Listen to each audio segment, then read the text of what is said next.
All right, guys. Now we're going to go over the wind mitigation report. So if you take a look at this, this is the wind mitigation report. Okay, it was done for an address that I actually quoted today. So when you look at the wind mitigation report, this is what it's going to look like. Okay, it's going to have the building code and what you want. Anything that's built after 2002 is always going to be checked off up here. Okay. The roof covering is going to be here. This right here should always have the permit date. If it does not have the permit date, you need to get with your inspector to get them to check when the last permit was put on. Or if it's the original roof, they can put it over here where it says year of the original roof. Okay. The next thing that we're going to go into is, does it meet Miami-Dade guidelines? Okay. Any roof built after 02 or the original roof after 04 or later needs to be checked off. This one right here, which is A, if my tool will work here. This one right there. That should be checked off, okay? That's going to save you the most. Then the next thing you're going to go into is going to be the roof deck attachment, okay? And this is where you start to save money. This is a credit, okay, on your premium. So you want letter C to be checked off, okay? Right here, letter C, you want to be checked off.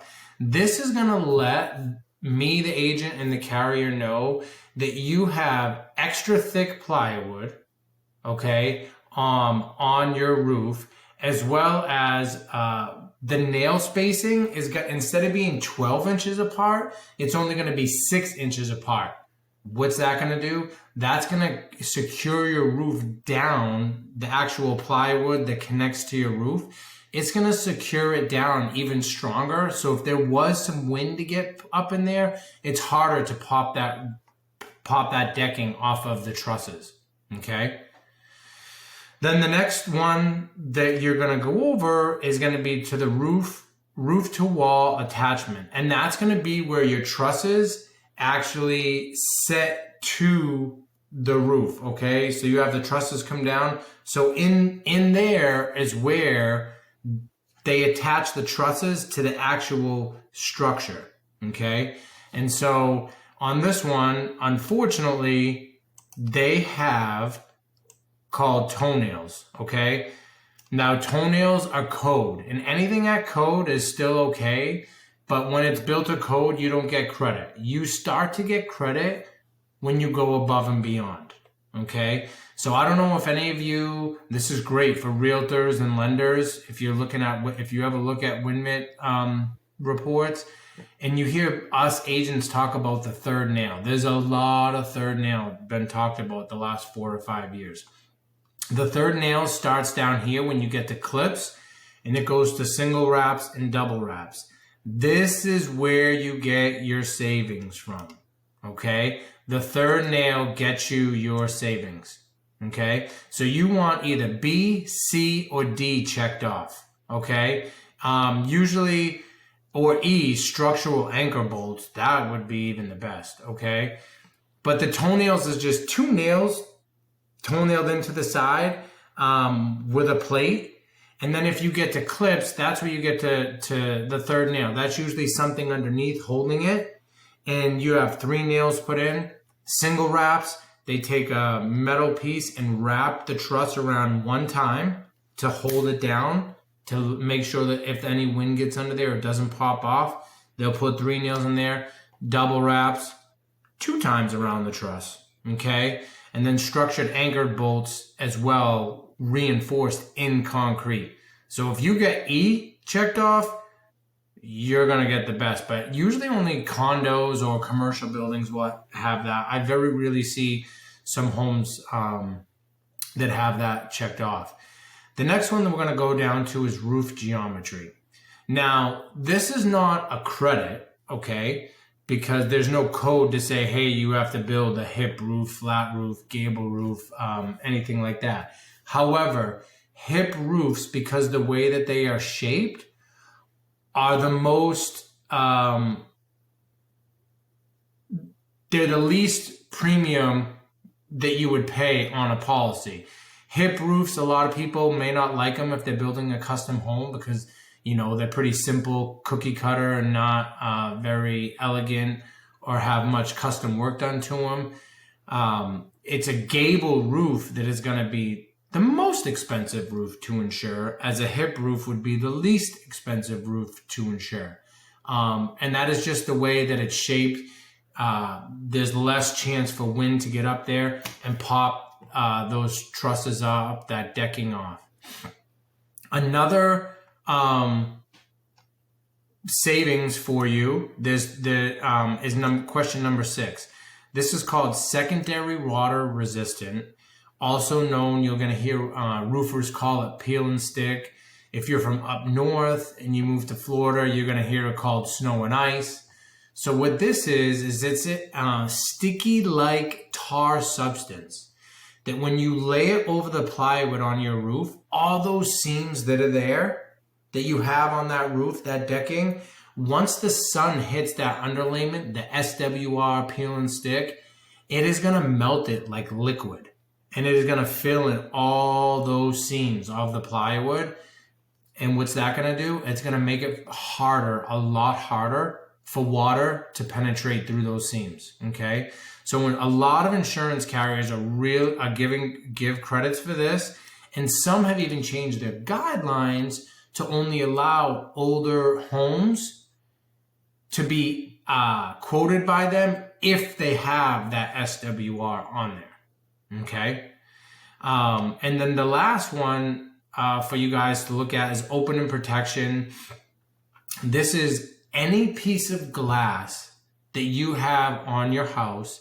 Is it hurricane rated glass, or does it have a panel to go over it, or accordion shutter, pull down shutter? But it must be the Miami-Dade. It must have the Miami-Dade sticker on it. Okay. And in order for you to get this credit, this stinks because sometimes it happens, especially on like bathrooms, they have small glass windows. If that small glass window is not rated hurricane or has a shutter to go over it, or even sometimes, you know, we have front doors and then there's a little like opening above the front door with glass just to shed some light through. If those glass pieces are not covered, you do not get credit. So A on here is going to be the big one where you get all the credits from. Okay. And so just to go over this again, if you guys are looking at a wind mitigation report, you start to get credits on question number 3, the roof deck attachment, which is the thickness of the plywood and the separation of the nails on there. Number 4, the roof to wall attachment. This is where the trusses meet the actual building. And this is how they secure those trusses to the building. Okay. And just remember, toenails is code. You're hearing us, a lot of agents, insurance, people say third nail, third nail, third nail. Now, if you don't have the third nail, like these people don't right here, you can add it. You would need to call a roofer or someone that does a third nail. You can Google it. There's plenty of people that do it. And the savings might be very drastic that you would want to pay $12,000 or $2,000 to get that third nail onto your truss so that you can have yearly savings of ongoing. Okay. And I'm going to show you on a policy how big of an impact that third nail can be. The next one, roof geometry. Again, this is just, there's no credit here. It's just hip roofs are more favorable to insure than a custom gable roof that has a bunch of different peaks and valleys and hips, and wind can get under there to pop that off. The third way to get or receive a credit is the SWR. That's the underlayment, okay? that melts like liquid tar and fills those seams of the decking. And then the last one for you is the opening protection. Okay, all those pieces of glass gotta be covered. Okay, in order for you to get credit. It's an all or nothing credit on number 7. Okay, and now I'm going to take you to a policy that I did today and show you how important that is. Now these are all the things we just went over. Okay, they gave me a wind mitigation report. These are all the things we just went over. So I plugged their what the wind mitigation report said in here as the figures. Okay, and let's see what it came back for a premium.